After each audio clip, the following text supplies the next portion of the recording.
ఎవల్యూషన్‌లో సాధారణంగా మన ఇమ్యూనిటీ మనకు అగెనిస్ట్‌గా పనిచేసి వచ్చే రోగాల సంఖ్య క్రమంగా పెరుగుతూ వస్తుంది. సో, అందులో ముఖ్యంగా ఈ మధ్య మనం సమంతది చూసాము.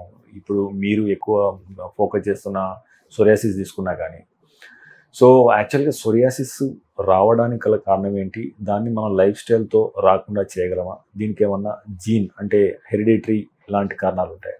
సో సోరియాసిస్ అనేది ఇట్స్ అన్ ఇన్ఫ్లమేటరీ డిసీజ్ అండి. మన బాడీలో ఇన్ఫ్లమేషన్ కాజ్ చేసే సైటోకైన్స్ అని ఉంటాయి. ఆ సైటోకైన్స్ అనేవి మన బ్లడ్ సెల్స్ ఎక్కువగా ప్రొడ్యూస్ చేసి సోరియాసిస్ అనేది రావడం జరుగుతుంది. మెనీ ఇయర్స్ బ్యాక్ ఒక 25 ఇయర్స్ బ్యాక్ తీసుకుంటే సోరియాసిస్ చాలా వరకు జెనెటిక్ ఉండేది. అంటే ఫ్యామిలీలో నడుస్తుంది అందుకని వచ్చింది. అలా కారణం ఉండేది. ఈ రోజుల్లో సోరియాసిస్ చాలా కామన్ అయిపోయింది. ఆల్మోస్ట్ 10 మందిలో ఒకళ్ళకి సోరియాసిస్ ఏదో ఒక ఫామ్‌లో ఉంటుంది. ఒక చిన్న ప్యాచ్ కావచ్చు ఆర్ తలలో డాండ్రఫ్ లాగా కావచ్చు. బట్ ఉంటుంది. దానికి మెయిన్ రీజన్ మన లైఫ్ స్టైల్ చేంజ్ అండి. సో, ఈ మధ్యన మనం ఎక్కువ వాక్ చేయట్లేదు. మాక్సిమం సెడెంటరీ లైఫ్ స్టైల్ ఉంటుంది. దాంతో పాటు తినే ఫుడ్ మోస్ట్‌లీ ప్రాసెస్డ్ ఫుడ్. మనం ఇంట్లో వండుకోవడం బాగా తగ్గిచ్చేసాము. అండ్ మనం తినే కూరగాయల్లో కూడా ఇనఫ్ న్యూట్రియంట్స్ ఉండట్లేదు. బికాస్ ఆఫ్ మన సాయిల్ అనేది ఆ న్యూట్రిషన్‌లో డిప్లీట్ అయిపోయింది. సో, మన మినరల్ డెఫిషియన్సీస్ వల్ల, విటమిన్ డి డెఫిషియన్సీ వల్ల, సెడెంటరీ లైఫ్ స్టైల్ వల్ల, ప్రాపర్‌గా స్లీప్ లేకపోవడం వల్ల అండ్ స్ట్రెస్ ఎక్కువ ఉండడం వల్ల. ఈ ఫ్యాక్టర్స్ అన్నీ కలిసి బాడీలో ఇన్ఫ్లమేషన్ పెంచి ఈ సోరియాసిస్ అనే ఆ డిసీజ్‌ని ఎక్కువ చేస్తున్నాయి. సోరియాసిస్ అప్పుడే స్టార్ట్ అయిన వారికి సో, జీవనశైలిలో ఎలాంటి మార్పులు చేసుకోవడం వల్ల అది క్రమంగా పెరగకుండా ఉండే అవకాశం ఉంటుంది? సో, స్టార్టింగ్‌లోనే ఇప్పుడు మాక్సిమం ఇలా మన లైఫ్ స్టైల్ ఇష్యూ వల్ల వచ్చే సోరియాసిస్‌లో చాలా మందికి తలలో మొదలవుతుందండి. సో, స్కాల్ప్‌లో ఏంటంటే మనం డాండ్రఫ్ అనుకుంటాము. బట్ అది రెడ్ ప్యాచ్ లాగా వచ్చి కొంచెం థిక్ పులుసుల్లాగా వస్తుంది.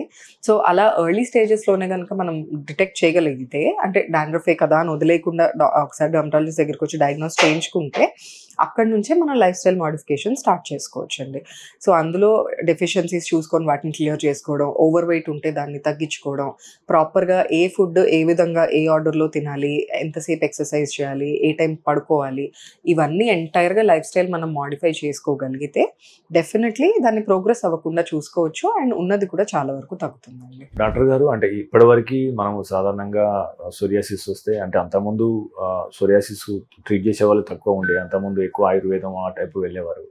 సో, ఈ మధ్య మనకు కొత్తగా ఆయింట్‌మెంట్స్ అదే రకంగా టాబ్లెట్స్ ఇచ్చుకుంటూ వచ్చారు. సో, ఇప్పుడు కొత్తగా వస్తున్న ఇంజెక్షన్స్ సో, ఏ రకంగా ప్రభావం చూపే అవకాశం ఉంది? ఇది ఎవరికి యూజ్ చేస్తారు? ఇది సేఫా? ఎలాంటి సైడ్ ఎఫెక్ట్ ఉండే అవకాశం ఉంది? సోరియాసిస్‌లో యూజ్ చేసే ఇంజెక్షన్స్‌ని బయోలాజిక్స్ అంటామండి. ఇది గత 15 ఏళ్లుగా అట్లా కొంచెం మోర్ యూజ్ చేయడం స్టార్ట్ చేశాము. ఇందులో ఫస్ట్‌లో టీఎన్ఎఫ్ ఆల్ఫా ఇన్హిబిటర్స్ అని ఆ ఫస్ట్ జనరేషన్ డ్రగ్స్ వచ్చాయి. సో, ఇదేంటంటే మనం రెగ్యులర్‌గా సోరియాసిస్‌లో యూజ్ చేసే మెడికేషన్స్ వచ్చేసి ఇమ్యూనో సప్రెసెంట్స్ ఉంటాయి. ఆ టాబ్లెట్స్ అనేవి మెథోట్రెక్సైట్ అని కానీ, సైక్లోస్పోరిన్ అని కానీ. సో, అది సోరియాసిస్ తగ్గించడంతో పాటు బాడీలో కొంచెం అప్పుడప్పుడు లివర్ మీద ఎఫెక్ట్ చూపించొచ్చు, కిడ్నీ మీద ఎఫెక్ట్ చూపించొచ్చు ఆర్ బ్లడ్ లెవెల్స్ తగ్గించొచ్చు. ఇలా వేరియస్ సైడ్ ఎఫెక్ట్స్ కోసం మనం మానిటర్ చేస్తూ ఉంటాము. బట్ ఈ డ్రగ్స్ రావడం వల్ల అడ్వాంటేజ్ ఏంటంటే ఇది ఓన్లీ ఆ సోరియాసిస్ కాజ్ చేసే ఈ సైటోకైన్స్ ఏవైతే చెప్పానో వాటిని మాత్రమే వెళ్ళి బ్లాక్ చేస్తాయి. సో, అవి లివర్ మీద కానీ, కిడ్నీ మీద కానీ, బ్లడ్ మీద కానీ ఇంపాక్ట్ చూపించవు. ఇమ్యూనిటీని కొద్దిగా తగ్గించినా కూడా టాబ్లెట్స్ తగ్గించినంత ఎక్కువగా ఇవి తగ్గించవు.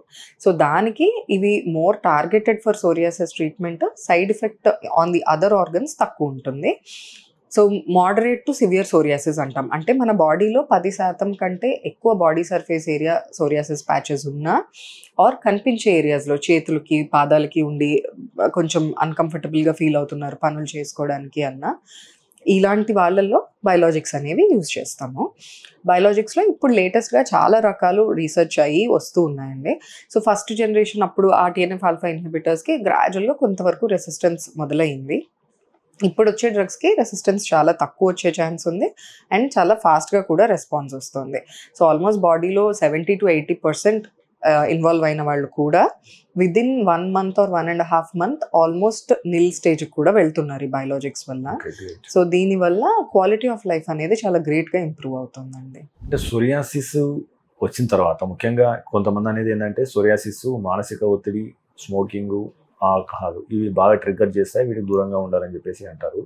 సో, యాక్చువల్‌గా సోరియాసిస్‌ని పెంచే అలవాట్లు కానీ పెంచే ఆహారాలు కానీ ఏంటి, వీటిని మనం ఏ రకంగా అదుపులో ఉంచుకోవాలి? మీరు అన్నట్టు సేమ్ థింగ్ అండి. స్ట్రెస్ మరీ ఎక్కువగా స్ట్రెస్కి గురైనా or smoking is very important అండి. స్మోక్ ఒక్క సిగరెట్ పర్ డే, ఇప్పుడు పేషెంట్స్ వచ్చి అంటారు only 1 or 2 cigarettes per day doctor అని.